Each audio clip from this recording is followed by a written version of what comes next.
और network section का ये दूसरा वीडियो है जिसमें मैं आपको ये जो FEM IC है उसमें अगर फॉल्ट आ जाता है तो उसको कैसे सॉल्व कर। तो इस IC को बोला जाता है front end module FEM IC, FEM, और एंटीना स्विच भी बोल सकते हो। हमें कैसे पता चलेगा कि ये IC फॉल्ट है या कोई दूसरा ही कारण है फॉल्ट होने का। तो इसके लिए हमें इसका वर्किंग डिटेल समझना होगा। तो इसमें आने वाला जो एंटीना का लाइन है इसका एक्सप्लेनेशन मैंने पहले ही कर दिया है। और इस IC में आप देख सकते हो और भी बहुत, ये एंटीना के अलावा और बहुत सारे पिन आप देख रहे हो। तो हमें इस सभी पिन का वर्किंग को समझना है। वर्किंग को समझने के बाद अगर ये IC काम नहीं कर रहा है तो सिर्फ दो रीज़न हो सकता है, या तो इसमें आने वाला कोई इन्फॉर्मेशन नहीं आ रहा है, या तो ये IC इटसेल्फ डैमेज है। तो हमें पहले इन्फॉर्मेशन को कंफर्म करना है, तो जो भी सिग्नल इसको चाहिए वो सिग्नल आ रहा है कि नहीं आ रहा है, पहले उसको कंफर्म करना है। और अगर सिग्नल प्रॉपर है तो फिर ये IC फॉल्टी है। इस तरह से हम कंफर्म कर सकते हैं कि इस IC में कोई फॉल्ट है या नहीं है। तो ज़्यादा करके 90% से ज़्यादा जो प्रॉब्लम आता है वो आता है इस लाइन में। आप देख सकते हो वो जो रेड वाला लाइन यहाँ पे है, इस लाइन में 90% से ज़्यादा प्रॉब्लम आने का चांस रहता है। तो इस लाइन को बोला जाता है पावर लाइन। आप देख सकते हो कितना वोल्टेज आ रहा है, 2.8 वोल्ट। और ये जो वोल्टेज वाला लाइन है इसमें आप बहुत सारे कैपेसिटर इस तरह से देख सकते हो, जैसे 1 2 3 4, टोटल 4 कैपेसिटर लगा है इसमें। और ये दो जगहों पर जा रहा है, मतलब इस IC के दो पिन में ये जा रहा है, 17 नंबर पिन और 26 नंबर पिन, दो पिन में वोल्टेज सप्लाई इन हो रहा है। तो अगर ये वोल्टेज इसको नहीं मिलता है तो ये IC ऑन नहीं होगा। ऑन नहीं होगा तो सिग्नल लेगा भी नहीं और सिग्नल देगा भी नहीं। पहले और जो सबसे इम्पोर्टेंट जो लाइन है वो है ये वोल्टेज वाला लाइन। ये जो वोल्टेज लाइन है उसमें 4 कैपेसिटर लगे हुए हैं। चारों में से कोई भी अगर फॉल्टी हो जाता है, फॉल्टी का मतलब होता है या तो हाफ शॉर्ट हो जाएगा या तो फुल शॉर्ट हो जाएगा। तो हाफ शॉर्ट हो जाएगा तो क्या करेगा, ये 2.8 वोल्टेज को कम कर देगा। जैसे 2.8 वोल्टेज इस IC को जाना चाहिए, तो इसमें अगर लीकेज हो गया, थोड़ा सा हाफ शॉर्टिंग हो गया, तो ये क्या करेगा, नॉर्मल कंडीशन में ये वोल्टेज को माइनस में जाने नहीं देता है। लेकिन इसमें लीकेज होने पर क्या होगा, ये इस 2.8 में से कुछ वोल्टेज को ये माइनस में सेंड कर देगा। तो इधर जाने वाला जो वोल्टेज होगा वो कम हो जाएगा और IC को जितना ज़रूरी है उतना वोल्टेज नहीं मिल पाएगा। तो फिर IC काम करना छोड़ देगा या तो ये IC बहुत ही गर्म होगा। तो एक रीज़न हो गया है वोल्टेज नहीं आने के कारण IC काम नहीं कर सकता है। तो उसका सोल्यूशन आप क्या कर सकते हो, जो कैपेसिटर, जैसे 4 कैपेसिटर यहाँ पे लगे हैं, ये चारों कैपेसिटर को निकाल लेना है बोर्ड से। तो जो भी कैपेसिटर आपको फॉल्टी मिले बाहर निकाल के चेक करना, उसको आपको रिप्लेस कर देना है और फिर आपका जो प्रॉब्लम है वो सॉल्व हो जाएगा। तो 90% से ज़्यादा यही प्रॉब्लम आएगा आपका। तो ये वोल्टेज लाइन के अलावा और भी बहुत सारे लाइन आप यहाँ पे देख रहे हो। तो ये जो लाइन है इसमें प्रॉब्लम होने का चांस बहुत ही कम रहता है, 1 से 2% रहता है। तो इस लाइन में ज़्यादा करके प्रॉब्लम नहीं आता है, या तो आपका वोल्टेज ख़राब होगा या तो ये IC ख़राब होगा। तो अगर वोल्टेज सही है, वोल्टेज आपको इसके IC के अगल बगल में आपको वोल्टेज मिल रहा है, या जो कैपेसिटर आप यहाँ पे देख रहे हो तो सभी कैपेसिटर में आपको 2.8 वोल्ट मिल रहा है, तो फिर आपको इस IC को रिबल करके देखना है और IC या तो इसको रिप्लेस कर सकते हो। और इस तरह से आपका मोबाइल में नेटवर्क नहीं आने का जो प्रॉब्लम है वो 100% सोल्यूशन हो जाएगा।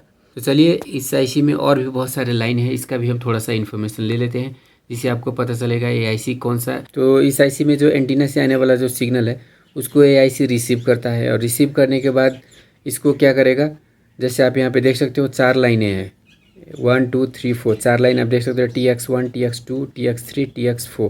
मतलब ये 4 लाइनों से सिग्नल को बाहर कर देगा।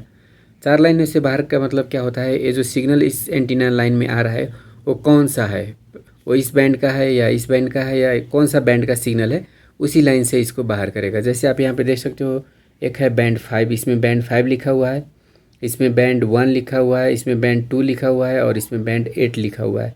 तो बैंड का आइडेंटिफिकेशन हम यहाँ से कर सकते हैं। जैसे आप यहाँ पे देख सकते हो ये PA-IC है। ये जो 4 एक ही तरह का जो IC है उसको PA-IC बोला जाता है और इसका सभी का फ्रीक्वेंसी अलग अलग होता है। इसमें से एक IC का बैंड आप देख रहे हो 1900 है, तो ये बैंड 2 का IC है। मतलब 1900 वाला जो बैंड है उसको हम बैंड 2 बोलेंगे, और इसका नंबर आप देख सकते हो U37 है। उसके बाद आप देख सकते हो एक और PA यहाँ पे लगा हुआ है जिसका फ्रीक्वेंसी है 850 मेगाहर्ट्ज़ और इसका बैंड है 5। और एक और PA-IC आप यहाँ पे देख रहे हो जिसका बैंड है 1 और इसका वैल्यू है 21 मेगाहर्ट्ज़। और जो लास्ट PA है, जैसे 4 PA इस बोर्ड में लगा है, तो ये जो लास्ट वाला PA है इसका बैंड आप देख रहे हो 900 मेगाहर्ट्ज़ है और ये है बैंड 8। तो बोर्ड में हम कैसे आइडेंटिफाई करेंगे कौन सा PA किस बैंड का है, तो इसके लिए आपको इसका नंबर देखना होगा। जैसे कितना नंबर है, U37। पहले वाला वीडियो में मैंने आपको PCB का लेआउट दिखाया था इस तरह से। आप देख सकते हो इस IC का जो नंबर है वो है U37 और इस IC का नंबर है U20, इसका U19 और इसका है U5। तो आईफोन के बोर्ड में ए वाला जो IC है वो 37 नंबर का IC है, U37। ये वाला जो आईसी है U20 नंबर का आईसी है, 20 नंबर ए आईसी है, आप देख सकते हो यहाँ पे, मतलब इसका बैंड हो गया 900 मेगाहर्ट्ज। ये U19 नंबर का आईसी है, तो U19 को चलिए देखते हैं। यहाँ पे आप देख सकते हो U19, इसका बैंड है 21 मेगाहर्ट्ज, और इस आईसी का नंबर है U5 जिसका बैंड है 850। तो इस तरह से हम कौन सा आईसी का कितना बैंड है स्कीमेटिक को देखने के बाद आइडेंटिफाई कर सकते हैं। तो एफईएम से निकलने वाला जो 4 बैंड का सिग्नल आप यहाँ पे देख रहे हैं, तो पहला बैंड है बैंड 5, और बैंड 5 का वैल्यू आप देख सकते हो 850 मेगाहर्ट्ज है। मतलब इस लाइन से 850 मेगाहर्ट्ज का फ्रीक्वेंसी बाहर निकलेगा। मतलब इससे अगर 850 का आया तो यहाँ से आके इस लाइन से होते हुए दूसरे आईसी में जाएगा। वो किस आईसी में जाता है वो मैं आपको थोड़ी ही देर में बताने वाला हूँ, लेकिन पहले हम इस बैंड को समझ लेते हैं। मतलब बैंड 5 का मतलब हो गया 850, और उसके बाद बैंड 1 आप यहाँ पे देख रहे हो। बैंड 1 का मतलब हो गया कौन सा आईसी, चलिए मैं आपको दिखाता हूँ। बैंड 1 का मतलब हो गया 21 मेगाहर्ट्ज फ्रीक्वेंसी। आप देख रहे हो यहाँ पे बैंड 1 लिखा हुआ है, और इसमें जो फ्रीक्वेंसी आ रहा है वो उसका वैल्यू है 21 मेगाहर्ट्ज। मतलब ये 21 मेगाहर्ट्ज का अगर फ्रीक्वेंसी आ रहा है इस एंटीना से, तो वो क्या होगा, यहाँ से आएगा और दूसरे वाला जो लाइन है हमारा उसे निकलते हुए अगले आईसी में ट्रांसफ़र हो जाएगा। और उसके बाद जो तीसरा लाइन आप देख रहे हो इसका नंबर है बैंड 2। बैंड 2 का मतलब हो जाता है 1900। आप यहाँ पे देख सकते हो इसमें बैंड 2 लिखा हुआ है, जिसमें 1900 मेगाहर्ट्ज का फ्रीक्वेंसी आ रहा है। अगर 19 मेगाहर्ट्ज का फ्रीक्वेंसी हमारे एंटीना से आ रहा है तो क्या होगा, एंटीना से आएगा और जो तीसरे लाइन है वहाँ से निकल के अगले आईसी को ट्रांसफ़र हो जाएगा। और इसी तरह से जो चौथा नंबर का लाइन आप यहाँ पे देख रहे हो इसमें लिखा है बैंड 8। तो बैंड 8 का वैल्यू आप यहाँ पे देख सकते हो, बैंड 8 लिखा हुआ है और इसका वैल्यू है 900 मेगाहर्ट्ज। तो अगर इस लाइन से 900 मेगाहर्ट्ज का फ्रीक्वेंसी आता है तो वो क्या होगा, चौथे लाइन से निकलेगा और अगले आईसी को ट्रांसफ़र हो जाएगा। टाइम में क्या होगा, इस लाइन में एक ही फ्रीक्वेंसी यहाँ पे आएगा और किसी एक ही लाइन से निकल के अगले आईसी को ट्रांसफ़र होगा। तो ये आईसी क्या करता है, बाहर का फ्रीक्वेंसी को लेता है और फिर अगले आईसी को ट्रांसफ़र कर देता है। जो कि है मतलब कोई भी फ्रीक्वेंसी हो इसी लाइन से आएगा, लेकिन अंदर जाने का 4 अलग अलग रास्ते हैं। जो जिस फ्रीक्वेंसी का जो बैंड है उसी लाइन से वो क्या होगा, अगले आईसी को ट्रांसफ़र हो जाएगा। तो ये आईसी क्या करता है, बाहर का सिग्नल को लेके और अलग अलग लाइनों से अगले आईसी को ट्रांसफ़र करता है। ये जो 4 लाइनें आप यहाँ पे देख रहे हो वो क्या करता है, बाहर का फ्रीक्वेंसी लेके अंदर आरएफआईसी को सेंड करने का काम करता है। डायरेक्ट आरएफआईसी को नहीं जाता है, बीच में और भी आईसी लगे होते हैं, तो उस सभी आईसी होते हुए लास्ट में ये आरएफआईसी में पहुँच जाता है। तो चलिए ये 4 लाइनें आपको पता चल गया, ये लाइन भी पता चल गया, ये वोल्टेज लाइन भी आपको मालूम हो गया।